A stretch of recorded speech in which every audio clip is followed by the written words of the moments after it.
నమస్కారం. Welcome to Radha's ప్రాచీన ప్రాంగణం. ఎపిక్ మదర్స్ అనే శీర్షికలో భాగంగా మనం కుంతి చరిత్ర తెలుసుకుంటున్నామండి. నిన్నటి రోజున దుర్యోధనుడు కర్ణుడిని అంగరాజుగా ప్రకటించేసి తన స్నేహితుడిగా చేసుకోవడం చూసాము. ఈ రకంగా అప్పుడే కర్ణుడికి పాండవులకి ఒక గ్యాప్ లాగా క్రియేట్ అయిపోతుంది. ఇది చూసినటువంటి కుంతీదేవి లోపల ఎంతో విచారిస్తుంది. ఇది ఇలా జరుగుతూ ఉంటే ప్రతిరోజు ఏదో ఒక గిల్లి కజ్జాలో గొడవలు ఏదో ఒకటి జరుగుతూనే ఉండేవి. ఇవన్నీ చూసి ధృతరాష్ట్రుడు చాలా విచారిస్తూ ఉండేవాడు. ఆ సందర్భంలో దుర్యోధనుడు వెళ్ళి ఇక కలిసి ఉండడము కుదరదు, వాళ్ళని వేరేగా పెట్టేసేమని రిక్వెస్ట్ చేస్తాడనమాట. అంటే తండ్రికి అనునయంగా చెప్తాడు, ఇండైరెక్ట్గా వాళ్ళని ఇంట్లోంచి పంపించేసేమని చెప్తాడు. చెప్పేసరికి ధృతరాష్ట్రుడు వారణావతము అనేటువంటి పట్టణంలో వీళ్ళకి ఒక కొత్త భవనాన్ని నిర్మించి అక్కడికి వెళ్ళమని చెప్పేస్తాడు. కుంతీదేవితో సహా ఈ పాండవులందరూ ఆ గృహానికి వెళ్తారు. ఆ గృహం ఎంతో కొత్తగా తలతలలాడిపోతూ ఉంటుంది. చూడడానికి బంగారంగా మెరిసిపోతూ ఉంటే ఈ భీముడికి ఎందుకో అనుమానం వస్తుంది, ఏంటి ఇట్లా మెరిసిపోతుంది అని చెప్పేసి ఆ గోడను ఒకటి ఇలా గిల్లి చూస్తాడు. గిల్లి చూస్తే అది కాస్త ఇలా మెత్తగా ఇలా వచ్చేసరికి అది లక్కా గృహం అని అర్థమవుతుంది అనమాట. అమ్మో వీళ్ళు ఏదో ప్లాన్ చేశారు, మనం చాలా జాగ్రత్తగా ఉండాలని అప్పుడే చెప్తాడు భీముడు.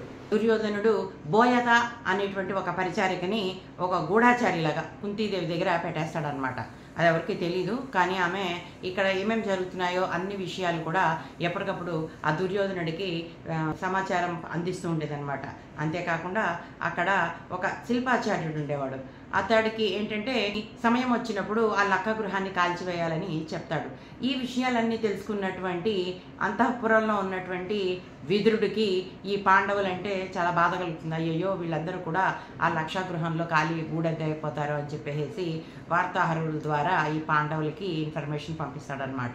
పంపించేసరికి ఇదంతా ఇలా జరుగుతూ ఉంటుంది. ఇక్కడేమో కుంతీదేవి చుట్టుపక్కల ఉన్న వాళ్ళందరినీ పిలిచి భోజనాలు అవి పెట్టేస్తూ ఉంటుంది. ఈ బోయతకేమో 5 కొడుకులు, వాళ్ళందరూ కూడా సుష్టుగా భోజనం చేసి నిద్రపోతారు.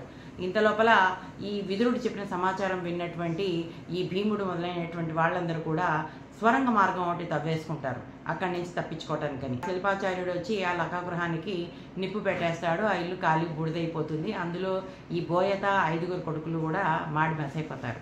ఎన్ని పాటలు పడిందో ఆ పిల్లల్ని తీసుకుని ఒకసారి ఆలోచిస్తే చాలా బాధ కలుగుతుందండి. రంగ మార్గంలో అడవి మార్గంలో భీముడు తల్లినేమో భుజాల మీద ఎత్తుకుంటాడు, నకుల సహదేవులనేమో తను చంకలో పెట్టేసుకుని గబగబా వెళ్ళిపోయి ఒక చెట్టు కింద విశ్రాంతి తీసుకుంటాడు. ఆ తర్వాత ఏం జరిగిందో వచ్చే సంచికలో చూద్దాం. అంతవరకు సెలవు.